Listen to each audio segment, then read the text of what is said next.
Hello dear student, this is Wasif और आज की इस एनर्जी कंजर्वेशन की क्लास में हम जो हमारा नेक्स्ट टॉपिक है उसको कंटिन्यू करेंगे। तो पिछले क्लास में हम क्या पढ़ रहे थे, जो लाइटिंग के बारे में, लाइटिंग को के बारे में एक्चुअली जो जिस तरह से लाइटिंग सिस्टम की मॉनिटरिंग की जाती है और उसमें और कौन कौन से टूल्स वगैरह उसमें इन्वॉल्व रहते हैं और स्टेप्स क्या होती हैं। तो इन सब चीज़ों के बारे में, और हमने ये भी बात की थी कि जो लाइटिंग सिस्टम है वो मोस्टली क्या 100% जो भी इंडस्ट्रीज़ हैं या फिर हाउस होल्ड हुए, वो सब जगह ही यूज़ होने वाली एक चीज़ है। तो ये, और 2 से हमने ये भी जाना वो कितना कंज्यूम करती है, 2 से 10% तक। तो इनकी मॉनिटरिंग बड़ी ज़रूरी हो जाती है और कौन कौन से टूल्स वगैरह यूज़ होते हैं इसको भी हमने डिस्कस किया था। अब जो आज का टॉपिक है वो है हमारा इलेक्ट्रिकल सिस्टम के बारे में, किस तरह से ऑडिट करेंगे उसको अब हम देखेंगे। देखते हैं।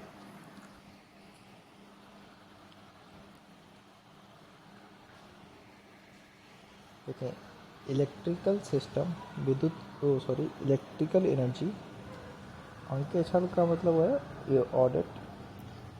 इलेक्ट्रिकल एनर्जी ऑडिट औद्योगिक ऊर्जा अंकेक्षण का एक समग्र रूप है। ऊर्जा के 2 मुख्य रूपों की ऊर्जा अंकेक्षण के दौरान जांच होती है, वह लेखा जोखा होता है। कुछ उद्योगों में ऊष्मीय उपयोगिता नहीं होती, वहाँ ऊर्जा अंकेक्षण में केवल विद्युत ऊर्जा अंकेक्षण ही निहित होती होगी। विद्युत ऊर्जा अंकेक्षण के दौरान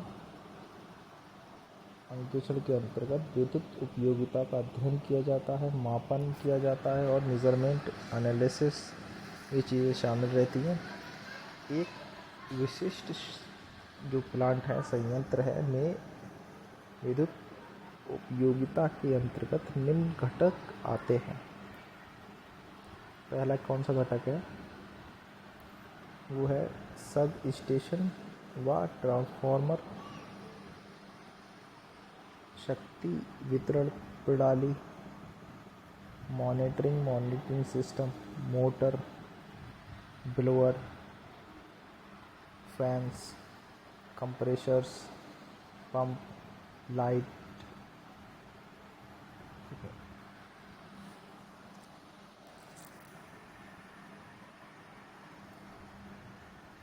प्रत्येक प्लांट के संचालन में कई प्रकार के मोटरों का उपयोग किया जाता है। छोटे व मध्यम पावर आउटपुट के लिए three phase induction motor generally पसंद की जाती है और उच्च पावर प्राप्त करने के लिए हेतु 3 फेज बाउंड मोटर इंडक्शन का प्रयोग किया जाता है। पूर्ण भार वाली 3 फेज इंडक्शन मोटर की दक्षता उसकी साइज अनुसार 80% से 90% तक होती है। अतः अनुकूल साइज की मोटर का चुनाव ऊर्जा प्रबंधन कार्यक्रम का मुख्य पहलू है। देखें, कुछ यहाँ पे अब तक जो हमने बात की वो हमने बात की किस तरह से हमने मोटर का सिलेक्शन करना है और उसकी जो एफिशिएंसी है वो किस तरह से उसके साइज़ पर डिपेंड करती है। देखें, अतः अनुकूल साइज़ की मोटर का चुनाव ऊर्जा प्रबंधन कार्यक्रम का मुख्य पहलू है। ये समझदारी होगी कि वर्तमान में कम दक्षता व कम पावर फैक्टर वाली मोटरों को बदलकर उच्च दक्षता व उच्च पावर वाली फैक्टर की मोटर लगा दी जाए। इस बदलाव का परिणाम कुछ ही वर्षों में आएगा, जब उच्च कीमत की विद्युत ऊर्जा की आपूर्ति की जाएगी। ये रिकमेंडेशन की गई है, अनुशंसा का मतलब है रिकमेंडेशन। ये अनुशंसा की गई है, रिकमेंडेशन की गई है कि मोटरों की एफिशिएंसी और पावर फैक्टर वास्तविकता में ऊर्जा ऑडिट के एक भाग के रूप में मेजर होने चाहिए। कई बार ये पाया गया है कि वास्तव में मापी गई राशि प्लेट पर लिखी गई राशि से कम होती है, अतः उपलब्ध मोटर विद्युत ऊर्जा कीमतें कम करने के निम्नलिखित तरीके दिए गए हैं। उनको देखते हैं कौन कौन से हैं। पहला जो है वो है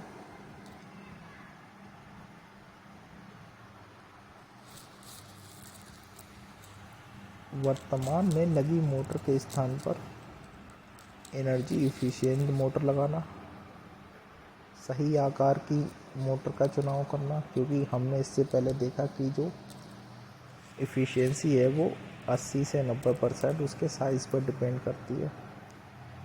कैपेसिटर लगाकर पावर फैक्टर में सुधार करना, पावर फैक्टर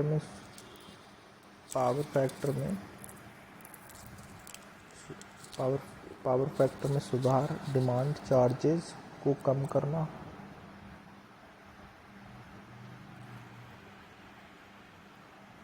और कॉपर के जो लॉस है वो भी कम होंगे, क्योंकि लाइन करंट भी कम होगी। मोटर टर्मिनल पर अनुकूल वोल्टेज की उपलब्धता से केबल में वोल्टेज ड्रॉप में कमी होगी। अब देखते हैं जो हमारा वेंटिलेशन और एयर कंडीशनिंग के बारे में किस तरह से ऑडिट किया जाता है उसको। तो देखिए, energy audit for heating, ventilation and air conditioning system और एनर्जी ऑडिट ऑफ HVAC। देखते हैं इसको। देखिए, वेंटिलेशन संवातन का मतलब होता है वेंटिलेशन प्रणाली के आउटडोर एयर इंटेक में वायु के आयतन को मापना, वेंटिलेशन तथा पंखे की मोटर की नेम प्लेट के डेटा को रिकॉर्ड करना, स्थानीय कोड की आवश्यकता से निर्धारित करना तथा मापन के सापेक्ष तुलना करना। ये जांचना कि मापित संवातन दर आवश्यक कोड से अधिक तो नहीं है। नियमानुसार आवश्यक वायु आयतन ज्ञात कर उसकी तुलना उपरोक्त मापन से कर ली जाती है। वायु आवश्यकता m³ उसका वॉल्यूम मीटर पर सेकंड कम करने के लिए पुली में बदला जा सकता है। निम्न में 2 प्रकार की बचत की जा सकती है। मोटर में कम ब्रेक हीटिंग के समय होने वाली ऊष्मा हानि, ये इसका फॉर्मूला है। देखते हैं जो टेम्परेचर का जो ऑडिट है निम्न को शामिल करना चाहिए। इंडोर टेम्परेचर सेटिंग निर्धारित करना, जो जगह घिरी हुई नहीं है उसे ज्ञात करना, अनुशंसित रिकमेंडेशन ताप मानक से अधिक ताप है तो उसे जांचना, थर्मोस्टेट को शारीरिक रूप से पुनः सेट करके सेटबैक को क्रियान्वित करना, और गर्मियों में प्रचलित शीतलन प्रणाली को अनुपयोगी आवर्स में बंद करना। अनुकूलतम सेटबैक तापमान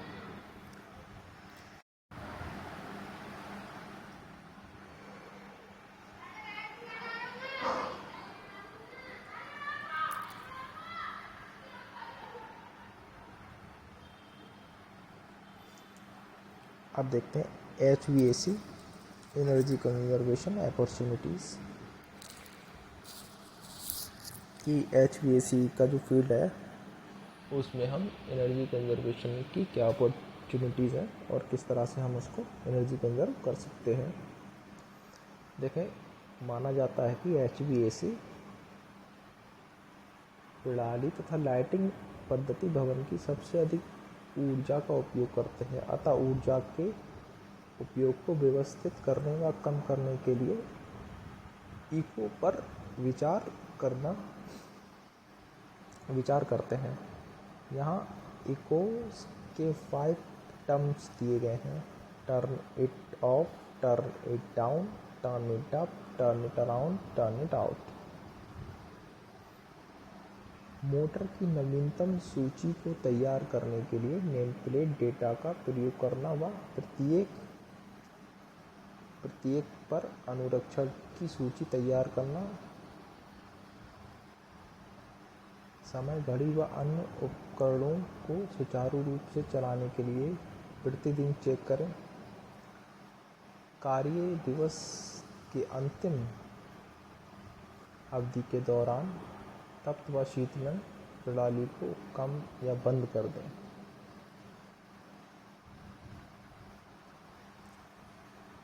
क्षति को कम करें या प्रतिस्थापित करें। डक्ट को स्वच्छ रखें।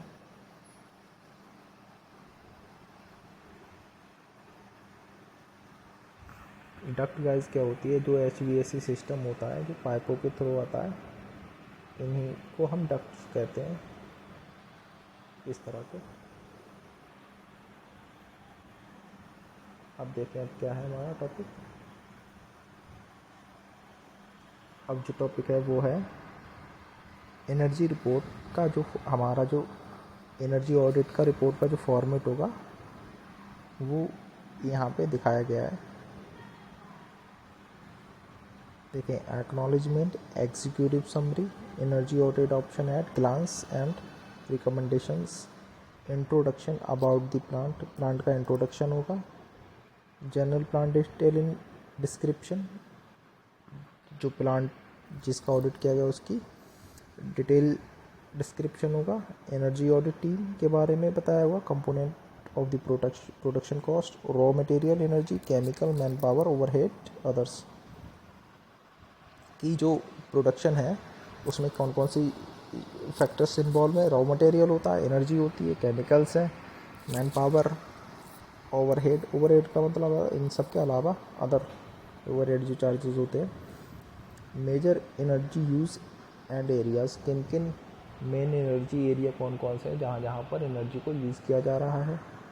प्रोडक्शन प्रोसेस डिस्क्रिप्शन, किस तरह से, ब्रीफ डिस्क्रिप्शन ऑफ मैन्युफैक्चरिंग, किस तरह से मैन्युफैक्चरिंग की जा रही, process flow diagram and major unit process operations, major raw material inputs, quantities and cost,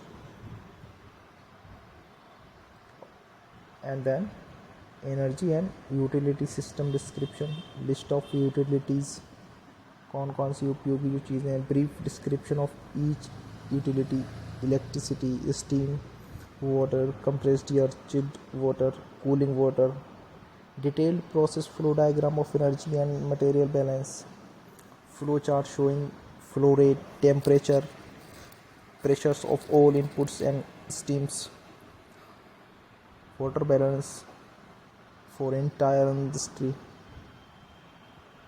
कि वहाँ पे पानी किस तरह से यूज़ किया जा रहा है। Energy efficiency in utility and process system, specific energy consumption, boiler में किस तरह से energy, boiler efficiency assessment, thermic fluid heater performance assessment, furnace, जो फर्नेस जहाँ पे जो भट्टी वगैरह जो होती है वहाँ पे किस तरह से उसकी इफ़िशियंसी का analysis, furnace efficiency, cooling water efficiency performance, DG generator जिसको बोलते हैं, DG set performance assessment, refrigeration, compressed air system performance, electric motor system performance, lighting system, energy conservation options and recommendations,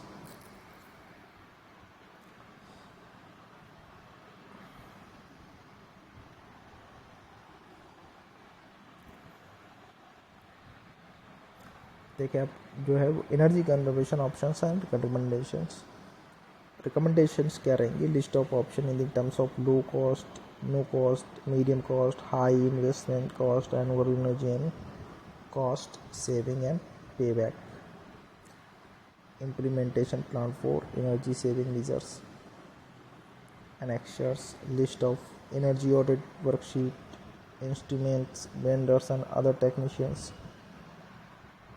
अब ये समरी ऑफ एनर्जी सेविंग, यहाँ पे जो team की जो रिकमेंडेशन होगी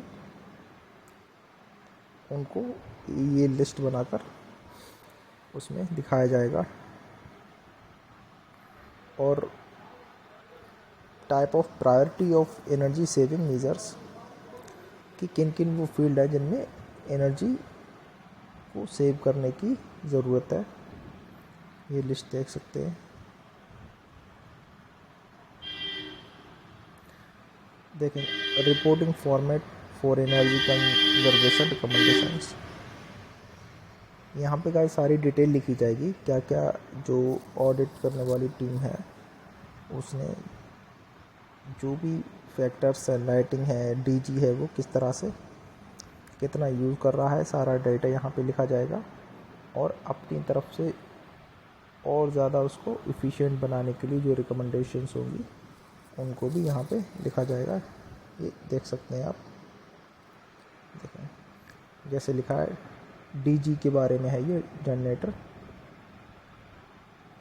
देखें combined DG set cooling tower with main cooling tower, उसके बारे में जो उसका कंजम्पशन वगैरह है उसकी यहाँ पे रिपोर्ट तैयार की गई है कि क्या फ़िलहाल उसकी एनर्जी एफिशिएंसी के ताल्लुक़ से उसकी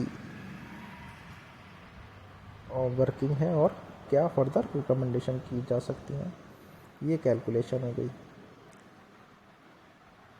कूलर जो देखें क्या है, मेन कूलिंग टावर कितनी कर रहा है, ये उसका हो गया टेम्परेचर, ये सारा डाटा, प्रेजेंट कैपेसिटी।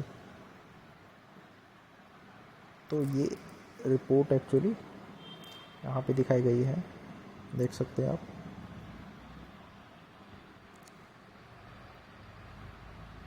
हाँ गाइस, इस तरह से हमने जो आज जो एनर्जी ऑडिट हमारे थे जिसमें हमने electrical energy audit system, lighting और सिविल के अगर पर्सपेक्टिव से बात करें तो हमने बिल्डिंग एनर्जी ऑडिट को भी डिस्कस किया, और जो इंडस्ट्रीज़ है, और हमने देखा कि किस तरह से जो ऑडिट रिपोर्ट उसको तैयार किया जाता है, कैसे कैसे रिकमेंडेशंस दी जाती हैं, क्या उनका फॉर्मेट रहता है। ठीक है गाइस, तो इस तरह से जो आज का हमारा जो यूनिट है, जो चैप्टर है, वो ख़त्म होता है, और अगली क्लास में हम नेक्स्ट यूनिट को शुरू करेंगे इंशाल्लाह। तो इससे पहले आप ये जो लिस्ट दी गई है आप इसको ज़रा देख लें, रिव्यू कर लें किस तरह से दी गई है।